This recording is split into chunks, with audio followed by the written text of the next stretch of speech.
Hi guys, this video is how to find the volume of a cone.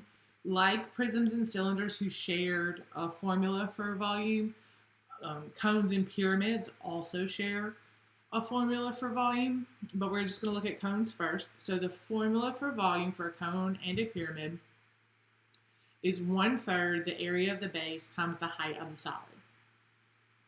So 1/3 the area of the base times the height of the solid.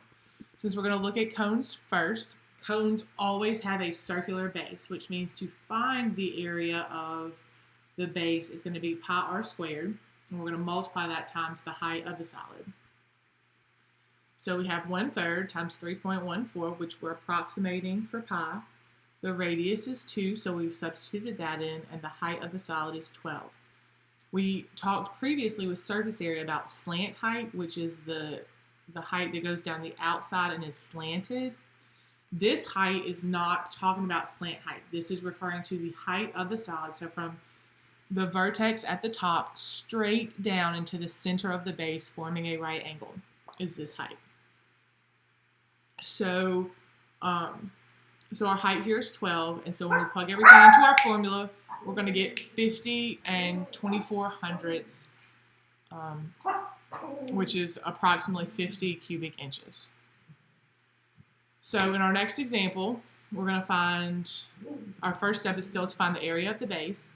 Since the base is always a circle, the formula is pi times the radius squared. We're going to use 3.14 to approximate pi. And then from our diagram, the radius is 9. So we have 3.14 times 9 squared, which is 254 and 34 hundredths square inches. So then when we go to find the volume, our formula is 1/3 the area of the base times the height. The base we just found was 254 and 34 hundredths. The height is 15 from the diagram.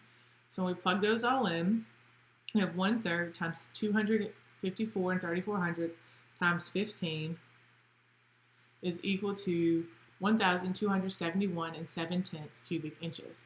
For some of you who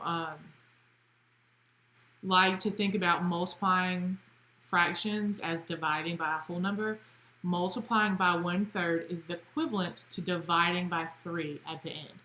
Don't divide by 1/3. That will be the same as multiplying by 3. But if you want to do 254 and 34 hundredths times 15 divided by 3, that's the same thing as multiplying by 1/3. So here's another example for cones. With just a description, we have a radius of 8 and a height of 15. So we plug in, because our first step is to find the area of the base. So pi times the radius squared, 3.14 times 8 squared is 296 hundredths. So then our second step is to find the volume. We found the area of the base was 296 hundredths.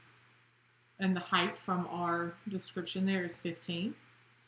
So we have 1/3 times 296 hundredths times 15, which is 1,004 and 8/10 cubic inches. All right, that's it.